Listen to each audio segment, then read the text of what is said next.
జై గురుదేవ్. ఓం శ్రీ సాయిరామ్. దత్తాత్రేయుల వారు అనంత ప్రేమ స్వరూపులారా, ఋషులను మంత్రద్రష్టలు అంటారు. అంటే వారు సత్యదర్శనం గావించుకున్న తర్వాత శూన్యస్థితి నుండి ఒక పవిత్రమైన శబ్దాన్ని ఉచ్చరించడం ద్వారా అందుకు అనుగుణంగా ఒక సుందరమైన రూపం ఏర్పడుతుంది. ఆ విధంగా విశ్వంలో జరుగుతున్న అతి కీలకమైన 3 కార్యక్రమాలకు అనుగుణంగా ఋషులు బ్రహ్మ, విష్ణు, మహేశ్వరులు అనబడే అధిదేవతలను కృత్రిమంగా నియమించడం జరిగింది. అంతేగాక మానవ జీవిత పరిపూర్ణత్వానికి అనుగుణంగా వారి జతలో జ్ఞానప్రదాయిని సరస్వతీదేవిని, ఐశ్వర్యప్రదాయిని లక్ష్మీదేవిని, శక్తిప్రదాయిని పార్వతీదేవిని చేర్చడం జరిగింది. వారంతా వ్యక్తులు కాదు, శక్తులకు ప్రతిరూపాలు. అందుకే త్రిమూర్తులకు, త్రిశక్తి స్వరూపాలకు పుట్టుక మరణాలుండవు. ఇక్కడ మనం అందరం గ్రహించవలసిన కీలకమైన అంశం ఏమిటంటే, వీరు ముగ్గురు, వారి జతలో ఉన్న ముగ్గురు శక్తి స్వరూపాలు అసంపూర్ణాలే. ఎందుకంటే బ్రహ్మ రజోగుణానికి, విష్ణుమూర్తి సత్వగుణానికి, ఈశ్వరుడు తమోగుణానికి ప్రతిరూపాలు. అదేవిధంగా సరస్వతీదేవి రజోగుణానికి, లక్ష్మీదేవి సత్వగుణానికి, పార్వతీదేవి తమోగుణానికి ప్రతిరూపాలు. అందువలన వారిని సేవించడం, ఆరాధించడం, స్తుతించడం వలన ఫలితం కూడా పాక్షికంగానే ఉంటుంది.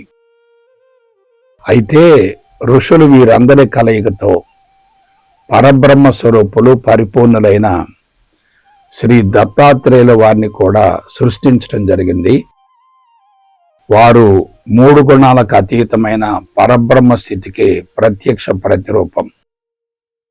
వారిని ఆరాధించడం ద్వారా జీవితం తప్పక సార్థకం అవుతుంది.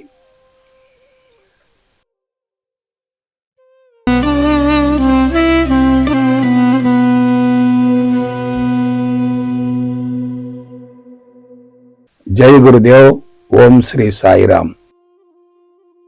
సర్వదేవతాతీత స్వరూపులు, అనంత ప్రేమ స్వరూపులారా, మనం సాధారణంగా ఒక దేవుడినో దేవతను ఆరాధిస్తూ ఉంటాం. కొందరు పురాణ పురుషులను, అవతార పురుషులను, త్రిమూర్తులను, శక్తికి ప్రతిరూపాలైన దేవతలను పూజిస్తుంటారు. ఇదంతా ఎందుకు?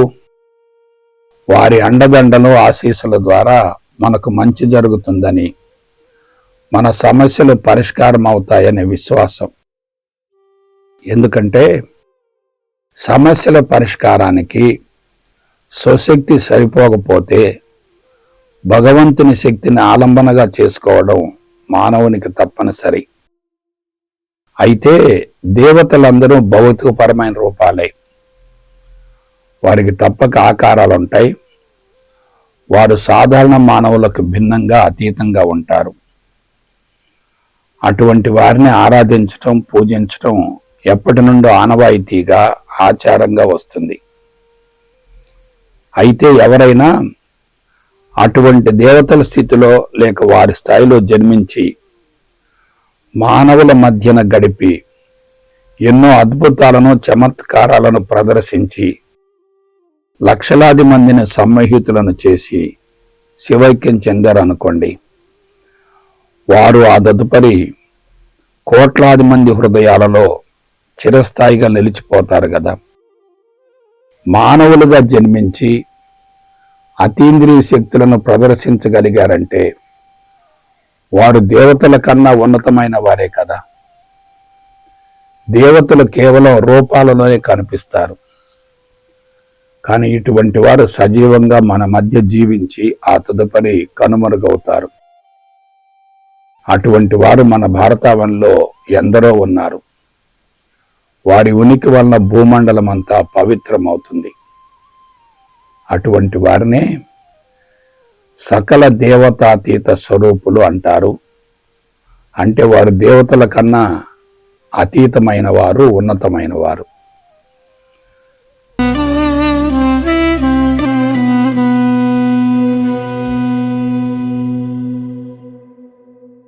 జై గురుదేవ్. ఓం శ్రీ సాయిరామ్. షిరిడీ సాయి అనంత ప్రేమ స్వరూపులారా, పేరులేని ఫకీరు, ఊరులేని ఉన్నతుడు, తల్లిదండ్రులు ఎవరో తెలియని అతి సామాన్యుడు, అతి సాదాసీదా సాధారణ జీవితాన్ని గడిపి అనేక మందికి విశిష్టమైన సేవలను అందించిన అవతార పురుషుడే మన షిరిడీ సాయి. 8 దశాబ్దాలు షిరిడిలో జీవించినప్పటికీ తనతో సంవత్సరాల తరబడి జీవించిన సన్నిహితులకు కూడా తన వ్యక్తిగత జీవితాన్ని గురించి తెలియజేయలేదంటే వారి ఔన్నత్యం ఏమిటో అవగాహన గావించుకోండి. ప్రస్తుతం ప్రతిరోజు లక్షలాది దేవాలయాలలో నిత్యం నిరంతరం 5 సార్లు హారతులను అందుకుంటున్నారు. జీవించినంత కాలం ప్రజలచే పూజలు అందుకున్న మహానుభావులు శివైక్యం చెందిన తదుపరి కనుమరుగవుతున్నారు. కానీ షిరిడీ సాయినాథులు మాత్రం పరమపదించి 1 శతాబ్దం దాటినా ఇంకా ప్రజలచే హారతులు అందుకోవడం, ఇతర దేశాలకు కూడా విస్తరించడం అంటే వారి పవిత్రత ఎంత గొప్పదో అంచనా వేయండి. శివైక్యం పిదప ప్రపంచంచే మహాసామ్రాజ్యాన్ని ఏర్పరచుకున్న సకల దేవతా స్వరూపులు ఒక ఫకీరుగా అందరి మధ్యన గడిపి భక్తుల ఒడిలోనే తనువు చాలించిన సాయికి భక్తులే మహాసామ్రాజ్యాన్ని సృష్టించారు. షిరిడీ సాయి దేవాలయాలలో నిరంతరం అన్నదానాలు, సేవా కార్యక్రమాలు జరగడం ఎంతో విశేషం. అటువంటి పవిత్ర ఆధ్యాత్మిక రత్నాలతో మన భరతమాత ధన్యమైంది. మన జాతి ప్రతిష్టలు ప్రపంచ దేశాలకు విస్తరించాయి. సాధారణ స్థాయి జీవితాన్ని గడిపిన వ్యక్తికి ప్రపంచం నుండి నిష్క్రమించిన తరువాత అనంత సామ్రాజ్యాన్ని ఏర్పరచడం అంటే అది అసాధారణమే కదా.